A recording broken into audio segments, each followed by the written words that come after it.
Welcome back to the channel of the Windsurf Coach. It's fantastic to have you back on the channel. Do you remember last year I did the round of Texel? I completed the round. It was fantastic. It took me 4.5 hours to get around the island, but I made it and it felt fantastic. This year I want to do it again on wing gear. 2024 will be the year I'm gonna beat my personal best of last year. Remember, you need to bring some extra equipment if you want to participate in the race. Of course, you need to start out by carrying a signaling device like this, a flare, on your person. We're gonna look at some other equipment we need and I'm gonna take you along for the journey. You need to bring a helmet and an impact or flotation device at least capable of carrying 50 newtons to be able to participate in the race. I have my flotation vest ready and I fitted a camel bag on it, so I have at least 2 liters of water and I can pack a few bars in there as well. Well, and if you're wondering in what fancy hotel I will be staying during the round of Texel, it will be this one. A 2-second pop-up. The car is packed. It is Friday. I'm heading for the boat. I'm heading for Texel. The round will start tomorrow early. As soon as the tide allows, we will be on our way. And will we make it through the break anyway? Will we make it to the north of the island and then past the shallows? Then on the east side it should be a bit more easy. Then to the south we got the challenging razende bol and the waves again back to paal 17. It's quite busy at the boat to Texel, so I might have to wait a boat or two before it's my turn, but hey, it's tomorrow, so I have plenty of time.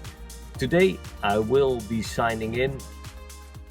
The ferry will only take 20 minutes and then I'll be at the island on my way to the camping to set up my 2-second pop-up. Tomorrow during the round we will go through the tracks of the ferry, and it means that we have to time our crossing of the ferry tracks very carefully. And after leaving the ferry, a short drive, about 10 minutes to the camping ground where I can set up my tent so I have a nice place to sleep.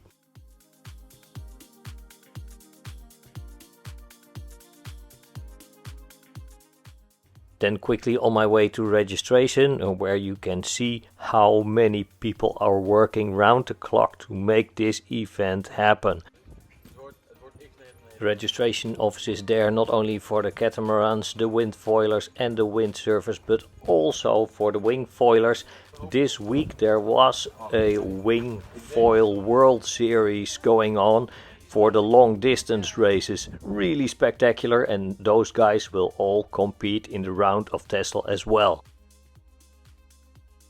On the race day, Saturday, we can expect quite a lot of spectators. They don't only come for the race itself, of course it's a spectacular sight to see, but they also are here for the Waves Festival that's held at the same time. The pros still have to do a few long distance races on Friday, but I'll take the day off and take it easy, so I'll be ready for tomorrow because the round of Texel is a marathon. Last year it took me 4.5 hours to get around the island, and this year the conditions are supposed to be much tougher.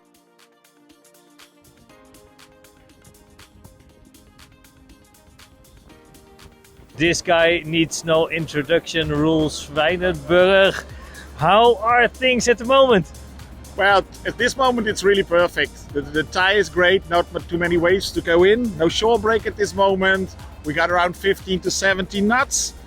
All guys out, and we're gonna race for the marathon, the 5th race in a row. Then they're gonna recover, and tomorrow it's the big one. It's RoundTexel. It's the World Championships. It's the first World Sailing Championships marathon in the wingfoil. So we're one of a kind. We're the one-off. We're trying it this year for the first time.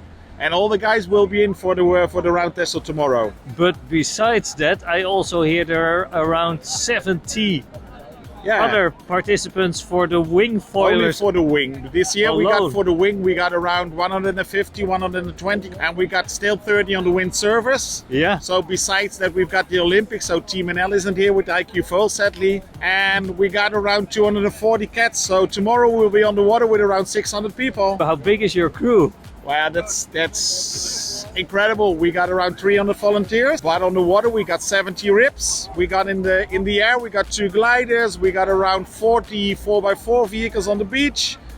We got an awful lot of people making it happen. The weather forecast looks excellent for the race tomorrow.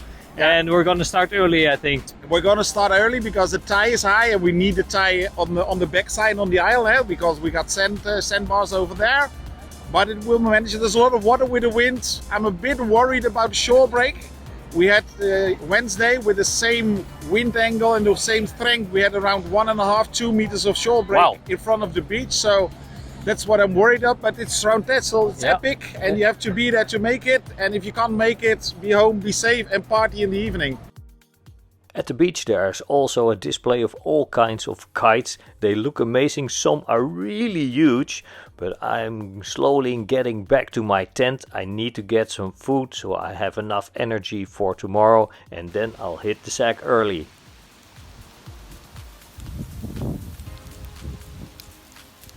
It's race day, it's still very early. I got up at 5:30, but the conditions look epic. I will say epic because there will be waves, there will be wind. Of course, it's gonna be excited to see who makes it round the island. Around 6 AM, the other competitors are also slowly getting out of their tents and making themselves ready for the day to come. At the beach there's already quite some swell, and it's time for the skippers meeting. 2 times Olympic champion Dorian van Rijsselbergen kicks off the skippers meeting, followed by the mayor of Texel. At the same time we say goodbye to an icon of the round of Texel, Jan Schouwstra, who has been the chairman for many years. Let's collect my tracker and get ready for the race. I'm really happy they have trackers because it's a safety feature I don't want to miss out. Going around the island at open sea is quite a thing. Luckily I managed to get through the breaks without any damage to my equipment and without any injuries. Just right next to me one of the pros was going through the break and his wing got smashed by a wave. Last year we had a beach start, this time we have a rapid start on the water for all the wingers, windfoilers and windsurfers. This way you can take your time and get even help to get through the break. 20 minutes after the start of the catamarans, it's our turn.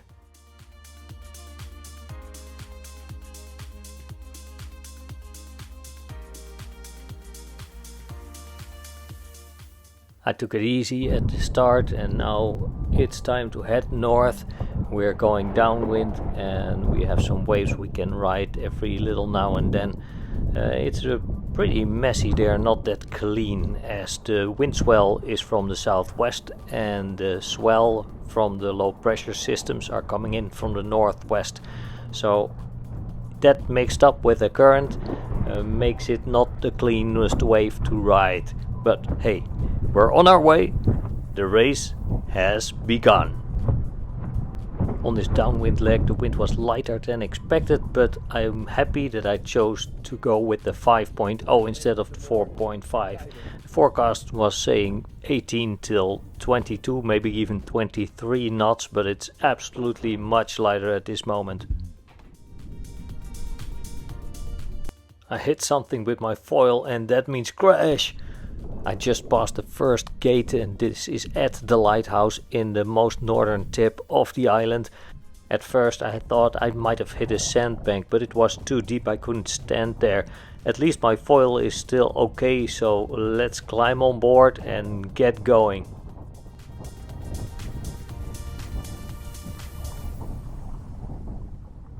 Into the second leg, that's gonna be flat water all the way until the most southern tip of the island, and that's my territory. This is what I know, this is what I can do. I hardly ever sail at sea, and as the waves weren't that clean, I had my fair share of crashing, and now it's time to pick up the pace.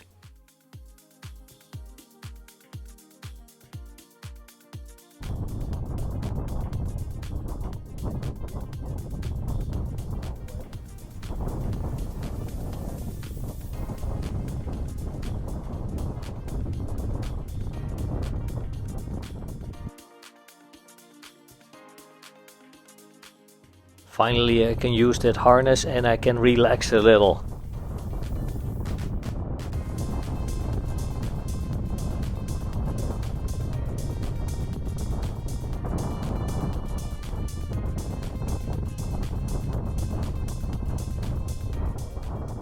I just left the second gate behind me and I'm now at the so-called Cape Noord, which is just about 2 miles beyond the lighthouse, and we're now heading east-southeast for the VC boat.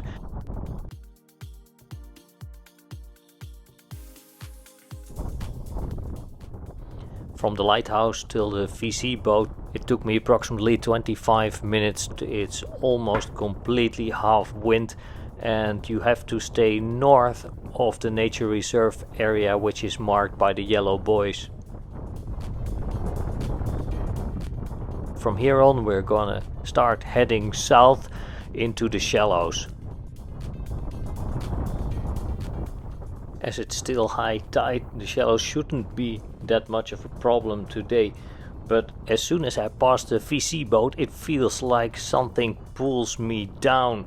I can't seem to stay high on the foil anymore. It feels like there's something stuck on my foil. I'm losing speed and I'm losing altitude, and that's not a good sign. No matter what I try, I keep touching the water more and more often. I keep slowing down.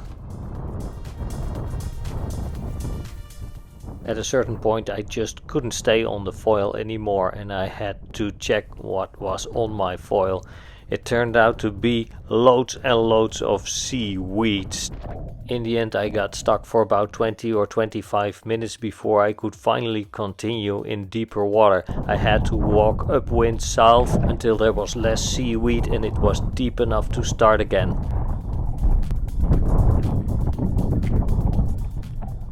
I made a few attempts after cleaning my foil to continue, but it was fruitless. I think I was a bit unlucky as I saw a few other wingers that had no problems at all. But this is all part of the round. Just deal with it and go on. Never give up.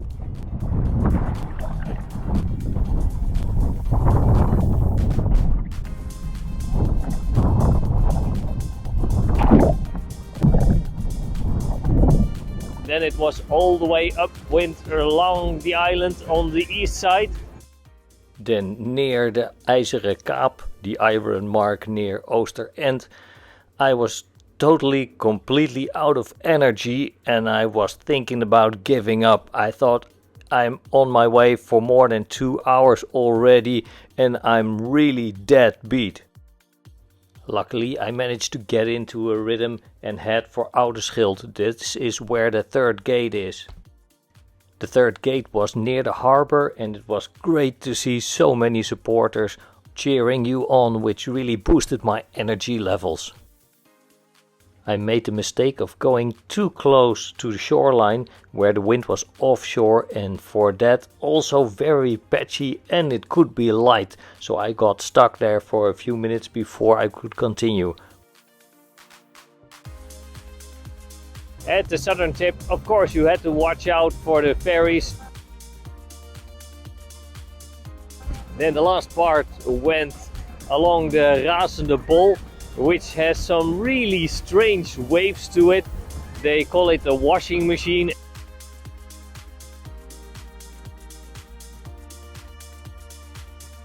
And then finally in a straight line to the finish line, but by that time you're so tired that if you lose concentration you will fall, as you still have some nasty waves. At the Razende there were some steep waves of approximately 1 meter high that were coming into you from the northwest, and after that only some messy rolling swell from the west all the way to the finish line, and man did it feel good to pass the finish line.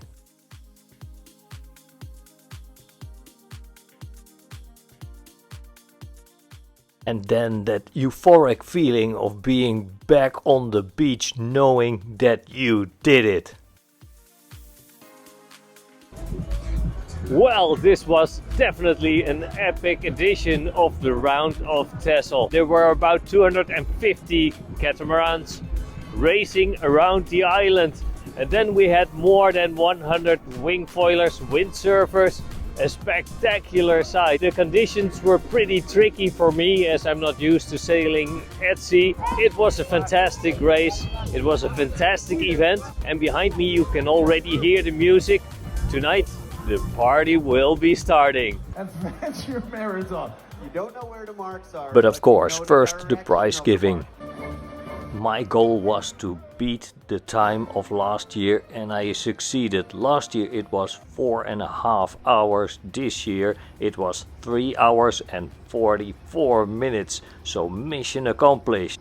Hope to see you next time in the Netherlands for the Round of Texel.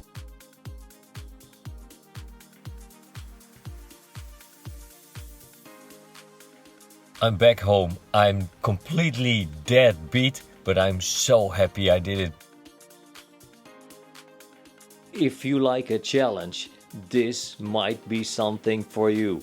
But don't underestimate it. Come prepared. Make sure you are there in time and put in the hard work before you travel to the Netherlands for next year, the Round of Texel. I do hope you got a little bit of inspiration from my video, and maybe I will see you next year for the round. If you liked the video, of course, please leave a like, and don't forget to subscribe to the channel of the Windsurf Coach so you don't have to miss out on any of the action. Thank you very much for watching, and I'll see you next time. I will see you on the water.